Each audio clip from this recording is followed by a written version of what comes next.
Hello everyone, welcome back to Isha's academy. और आज हम पढ़ने वाले हैं division algorithms.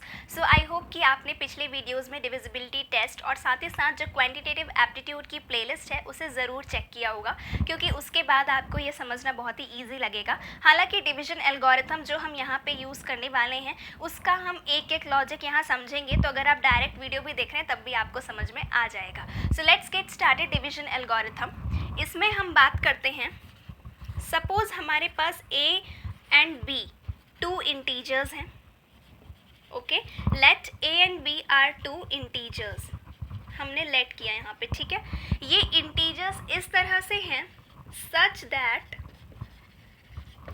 a is divided by b, ठीक है। हम समझते भी रहेंगे a और b टू इंटीजर्स हैं इस तरह से कि a is divided by b। अब a is divided by b का मतलब क्या हो गया, a अपॉन b, है ना। इस एक्सप्रेशन को हम बोल सकते हैं कि a is divided by b, ठीक है। इसको हम ऐसे भी लिख सकते हैं, a is divided by b, okay. And r equals to reminder.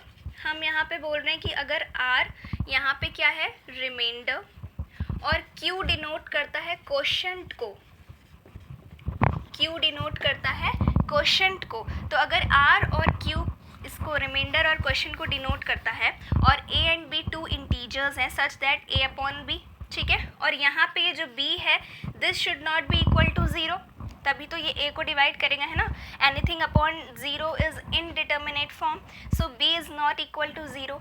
ये कंडीशंस के बाद अब हम देखेंगे क्या रिलेशन है। The relation between a, b, r, q is, अब देखते हैं ये रिलेशन किस तरह से होगा। अगर सपोज ये एक नंबर है a और ये डिवाइड हो रहा है b से, ठीक है। b से हम इसको डिवाइड कर रहे हैं तो यहाँ पे कुछ क्वेश्चन आएगा और यहाँ पे कुछ भी, सपोज मैंने x ले लिया इस तरह से, और यहाँ पे आता है हमारे पास रिमाइंडर, ठीक है। आई होप कि आपको स्क्रीन क्लियर दिख रही होगी। सो a is divided bye q means a is divided by b, और यहाँ पे कुछ क्वेश्चन है और यहाँ पे रिमाइंडर है। तो इस a, b, r और q में क्या रिलेशन है कि a equals to B Q plus r, okay. ये r है basically. So a is equals to B Q plus r, ये रिलेशन है। अब यहाँ पे a जो भी इस घर जैसे शेप के अंदर ये जो हट बना हुआ है या हाउस बना हुआ है आप कह सकते हैं ना, तो इसके अंदर जो बैठा रहता है उसे हम बोलते हैं डिविडेंड। क्या बोलते हैं, डिविडेंड। इसको आप एक बार देख लीजिए, नोट कर लीजिए, क्योंकि अब हम प्रैक्टिकल समझने जा रहे हैं इसका। यहाँ पे बेसिक थ्योरी, डेफिनेशन और इस तरह से थी। अब आप इसे सच में समझिए कि ये होता क्या है। इसमें रिलेशन इस तरह से है, ये तो तब भी समझ में आ गया होगा, लेकिन इससे क्वेश्चंस कैसे बनेंगे और किस तरह से इसे आपको प्रैक्टिकली समझना है। जैसे a अगर b से डिवाइड हो रहा है, q इसका क्वेश्चन आ रहा है और r इसका रिमाइंडर, ठीक है। और हमने कहा रिलेशन है a equals to B Q plus r। तो यहाँ पे a, ये जो जिस नंबर को भी हम डिवाइड करते हैं उसे हम बोलते हैं डिविडेंड, एंड b जिससे हम डिवाइड करते हैं उसे हम बोलेंगे डिवाइज़र, ठीक है। ये b यहाँ पे डिवाइज़र है, और q मैंने जैसा कि पहले ही बताया क्वोशंट, जो हमारा आंसर कहलाता है। बेसिकली ये आंसर नहीं होता है एग्जैक्टली, अगर हम इसमें r देखें तो ये होता है रिमाइंडर, ठीक है। तो अगर हम एक एग्जाम्पल लें, सपोज मैंने यहाँ पे ले लिया 41 डिवाइडेड बाय 12 इस तरह से, ओके। तो 12 3 36, और यहाँ पे बच गया हमारे पास 5, ओके। तो यहाँ पे ये जो 12 है ये हमारे पास क्या है, डिविडेंड है, और जो ये 41 है ये हमारे पास क्या है, डिवाइज़र है। 5 is the remainder and 3 is the quotient, okay. तो अगर हम ध्यान से यहाँ पे समझें तो ये हमारे पास रिलेशन आना चाहिए। उसके according 41 should be equals to 12 into 3 plus 5, okay. Check करते हैं, 41 12 3 36, और 36 प्लस 5 अगर हम करें हमारे पास आ जाएगा 41। सो यानी left hand side is equals to right hand side, ठीक है, LHS इक्वल्स टू RHS। तो इसका मतलब ये हमारे पास क्या है, डिवीजन एल्गोरिथम, कि इसमें डिविडेंड, डिवाइजर और क्वोशंट और रिमाइंडर में क्या रिलेशनशिप है। ठीक, अब इसके कुछ रिजल्ट्स हैं, यानी कि बेसिकली हम कह सकते हैं कुछ फॉर्मूले हैं, उसे देखते हैं और फिर देखते हैं कि कैसे क्वेश्चन इस पर फॉर्म होते हैं। तो यहाँ पे हम बात करते हैं कुछ रिजल्ट्स की। रिजल्ट्स में रिजल्ट नंबर 1 हम देखते हैं, अगर a to the power n minus b to the power n इस तरह से कोई एक्सप्रेशन लिखा है तो वो डिवाइड हो जाएगा उस एक्सप्रेशन के a माइनस b से। ओके, अगर इस फॉर्म में कोई एक्सप्रेशन लिखा है तो that will be divisible by a minus b for all values of n। Okay, for all values of n this expression will be divided by a minus b। second is, अगर यही चीज़ a to the power n minus b to the power n ही है, अब divided by a plus b, ये a plus b से भी ये expression जो है ये a plus b से भी डिवाइड हो सकता है, पर कंडीशन ये है कि for even values, okay, even values of n, even values of n के लिए ये एक्सप्रेशन इससे डिवाइड हो जाएगा। अब अगर हम बात करें a प्लस, अगर इस तरह से होता है, ठीक है, यहाँ पे मैं थर्ड फॉर्मूला लिखती हूँ इसी में एडिट करके, अगर a to the power n plus b to the power n दिया expression divided by a plus b, तो यहाँ पे for odd values of n हो जाएगा। ठीक है, ऑड वैल्यूज़ और इवन वैल्यूज़ ध्यान रखना है। जब यहाँ साइन डिफरेंट आ रहा है इस तरह से इवन वैल्यूज़ ऑफ n, जब यहाँ पे सेम आ रहा है प्लस के केस में तो ऑड वैल्यूज़ ऑफ n, अगर सेम आ रहा है दोनों माइनस माइनस तो for all values of n।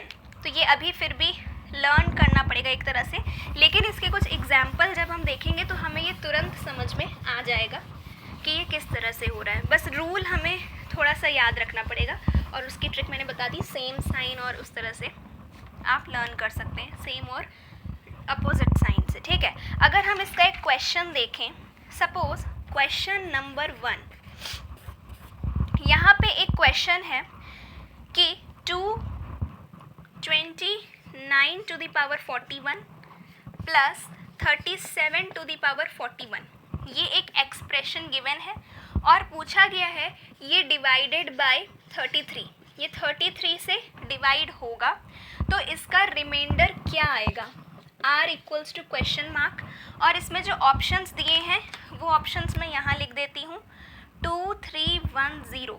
Okay, 2 3 1 and 0, ये 4 ऑप्शंस दिए गए हैं इस क्वेश्चन के। ओके, तो देखते हैं इनमें से क्या आंसर आता है यहाँ पे।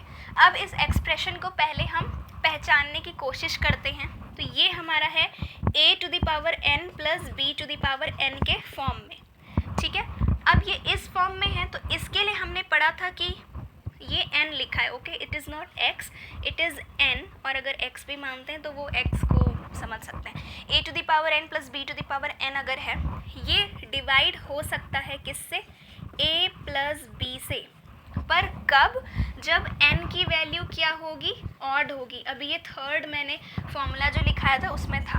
अब हम चेक करेंगे ये इसी फॉर्म का तो है और इसमें n की वैल्यू 41 इज़ ऑड नंबर, तो ये ऑड नंबर भी है, यानी ये a प्लस b से पूरा डिवाइड हो जाएगा, पूरा डिवाइड हो जाएगा। यानी कि अब a प्लस b यहाँ पे क्या आएगा, अगर हम कंपेयर करें a प्लस b तो यहाँ 29 प्लस 37 है, दैट इज़ इक्वल्स टू 66।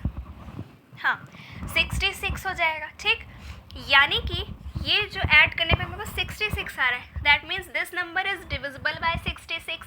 लेकिन क्वेश्चन कह रहा है कि ये जो एक्सप्रेशन है वो डिवाइडेड बाय 33 है, तो रिमाइंडर क्या आएगा। तो अगर ये नंबर 66 से डिवाइड हो रहा है और 66 को अगर हम फैक्टराइज करें तो 33 और 2 में कर सकते हैं, 33 इंटू 2 इज़ 66।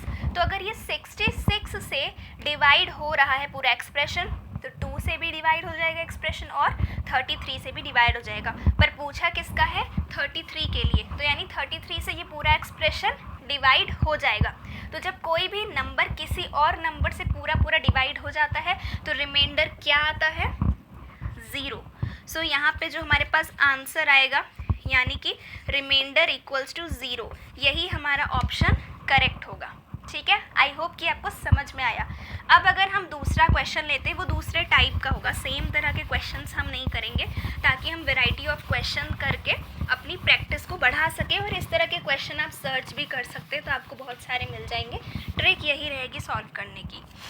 तो अगर हम क्वेश्चन 2 की बात करें, क्वेश्चन 2 में गिवन है 2 to the power 25 plus 2 to the power 26 plus 2 to the power 27 given है। This is divisible by what. अब इसमें ये पूछा है कि ये पूरा एक्सप्रेशन किससे डिविजिबल होगा। इसको ओपन करेंगे, इसको ओपन, फिर आंसर निकालेंगे, फिर डिवाइड करके देखेंगे एक एक नंबर से कि किससे होगा।